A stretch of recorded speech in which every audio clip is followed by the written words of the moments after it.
you've used your willpower up, it's empty. But if you practice it, if you can push yourself into the point to where people, not people, but you can control that willpower. Later in the day, you're working it out, right? You're beginning to push it, the limits a little bit, and then you get used to it.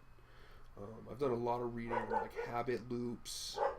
I remember what I was going to say is information, knowledge, learning. What I found in college, just from business anyway, is that a lot of the information is exposure.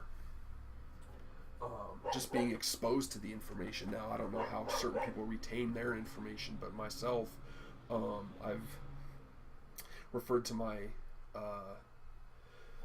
retention is kind of like a file cabinet. Like somebody might, like it won't, a lot of the times the stuff won't trigger until somebody mentions something about it.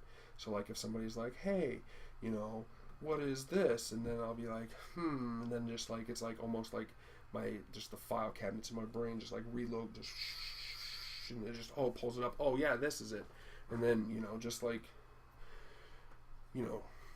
training my brain, training myself to be the most productive that I could be.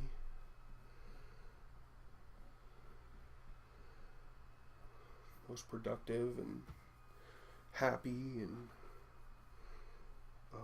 self-reliant. I don't have to worry about too much, not stress. Like, obviously everybody has stress. So when I say I don't have stresses, that's not true. Like, I have the same stresses as everybody. Like, zombie apocalypse. Oh no, like, obviously, like, stressful situations. Like, it's natural. It's life. But choosing to be happy in those situations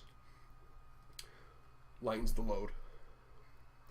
I wish that I could help my family a lot more. I'm just not in a position to do that right now. They need my help here. And when I have the ability to, then I'll go work anywhere. I'll do manual labor. Like, I don't mind. Like, one of the things that I always think about is, I think it was Albert Einstein, and he worked in the patent office. And his work was repetitive, and it was it was a lot of, like, he just did the same thing over and over again. And I remember working in a warehouse, and it was the exact same thing. I load my 3 trucks, maybe load the long trucks. When I first get to work, I'd load 53 footers, and then once those were done at a certain time, I'd go and I'd work at on smaller trucks, my own 3 smaller trucks, which were like 18 feet. And those ones had to be in order. And I just remember, like, this pattern. And the thing I remember about this pattern was my mind was free because my body was doing the same thing every single day. There might have been a few things where I had to think outside the box or think critically and stuff like that, but I just considered it all exercise, right? I was getting paid to load trucks, which was an exercise. I lost a lot of weight. I was really strong at that time. And my mind was free because I was doing the same thing over and over, so my mind was able to wander and come up with ideas, and I still have ideas from back then. And like, so, like, now, if I have to, like, go and work at some job, whether it be a gas station or a warehouse or serving tables, just whatever it is, like, I look for the advantages there, and I look for that routine, because then I could find that routine and that pattern, and I could free my mind, free it up to do its thoughts and whatever. Now, my biggest problem with working for stuff like that, though, is I won't always have the ability to write this stuff down, so I'll lose a lot of ideas. Of course, I lose ideas in the shower all the time. Man, what is it with the shower where you go into the shower and you get all these ideas and then you can't remember anything afterwards? Like, what's up with that? I've thought about turning my phone onto just recorder, the voice recorder, while I'm in the shower, so I could just talk thoughts out. I don't like bringing my phone into the bathroom, though, when I'm showering, just because of the steam and the moisture, and it gets inside there or whatever.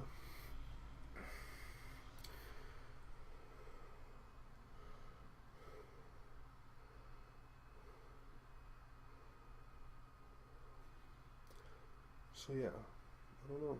Like I've seen a few people come and go. I don't know if anybody's really listening to what I'm saying, but like there's just a lot of stuff that I've learned over time in school, just my experiences, that I've just realized that I think that a good way to just put it is produce more, consume less. Like that's a big motto for me. Like I don't need to just be happy with your position, be happy with who you are, work to be better, but be happy with who you are. And I mean, there's not many ways to put that, really. I mean, and I understand, like, people are just in bad situations. Some people aren't chemically able to even be happy, and some people aren't even, I don't even know, like, it's just I don't know. There's a lot of stuff, like I've been saying, and I hope it's helpful to somebody, and I don't know if it's going to be, the goal is to try to make it helpful for somebody, regardless of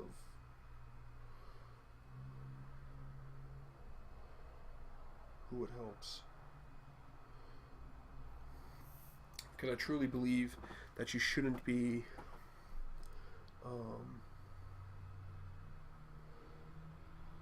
that you shouldn't be relying on your job.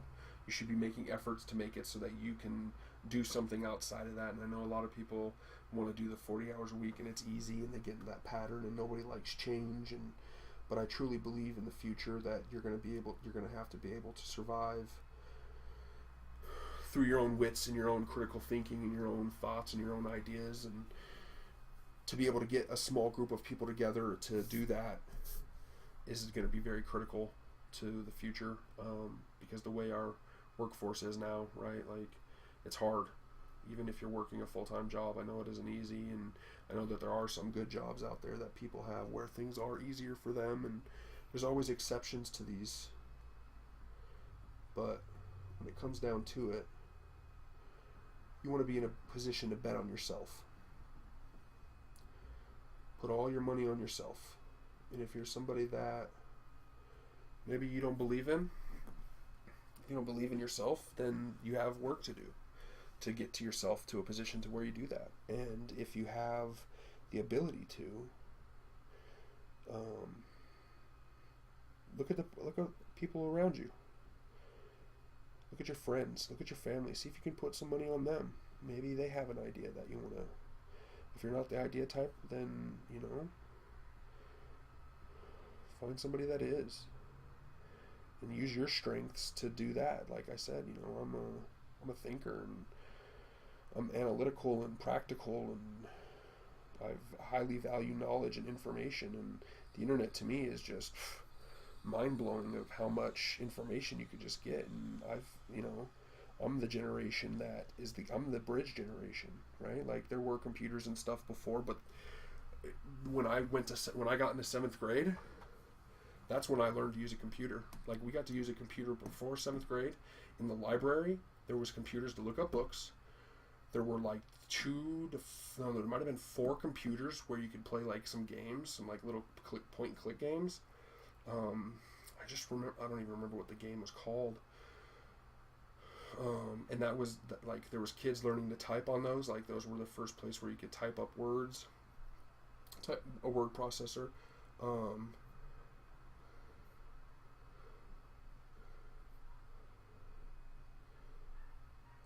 And then, let's see, where else? Oh, and then I remember when I got into 5th grade.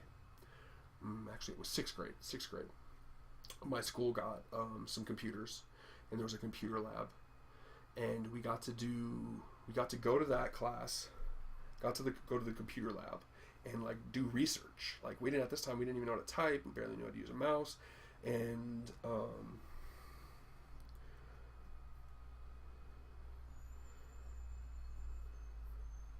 we got to use there was a program, I can't remember what it's called. It was basically an encyclopedia program.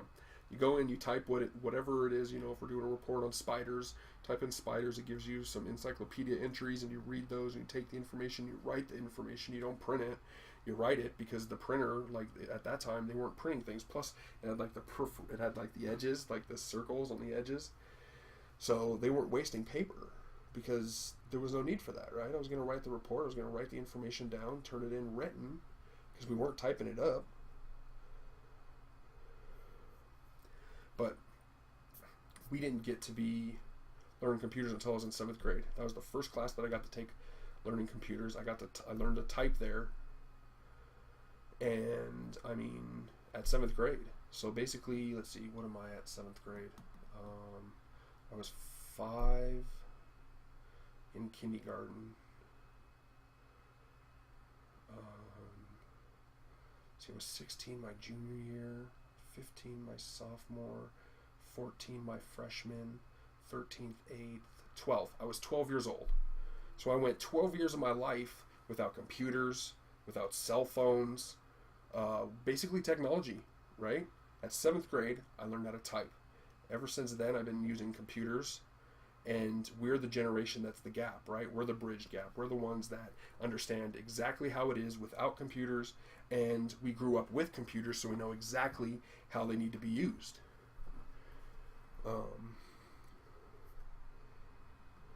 So, like for me, I love my cell phone, and I've had a cell phone since I had a car.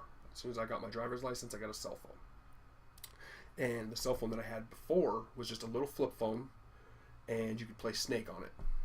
And then I got a Nokia brick, and I was able to play Snake on that. And then I think a little while later, Samsung came out with a phone, a flip phone, and I was able to play a few other games on there, like I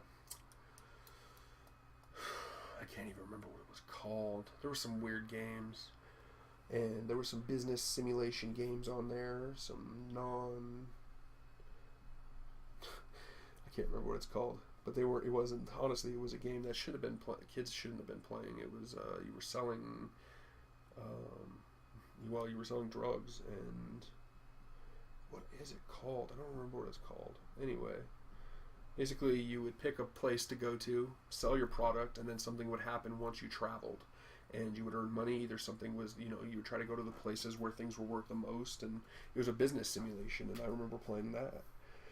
But as the generation that is the gap, is the bridge, we were the first ones to kind of get our, like I said, there's always exceptions to the things that I'm saying, but we were like the first generation to really say, here, you could type this, learn typing, and then you can write your reports. You can go to the library and you can type up your reports. You can go on the first version of the internet and look things up. I think the library had some kind of encyclopedia internet thing at that time too. I don't know about how big internet was. I remember popping into my neighbor's house who had AOL sometimes and going online and doing school research and looking up video game codes. But that was it. Like, I'm from a time where things were different. And then as a teenager and as a kid, you are best able to adapt because you haven't fully got set into a routine or a structure. And being able to adapt, we adapted and we took it in. But the thing is right, we know, like, we're not like these kids now where smartphones are like, if you were born in 2003, like, cell phones to you and computers to you are just natural. Like, that's just natural to you. But that's where we're getting into a lot of problems, right? Like, we have a big problem with kids texting and not looking up from their phones and not interacting person to person and not learning correct etiquettes. Like, in all my emails, it's written like a letter. Like, it's and I know that sometimes I come off probably really formal, but to me, the best way, that's how you do it. You write it in a letter. You write it like a letter, hey, this, and you got your part there, and then you have the body, and then you have the closing, and so that's kind of like,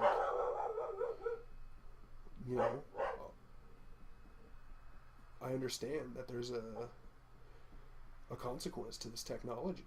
Like, you have to be careful. You can't just text everybody. You can't text nude photos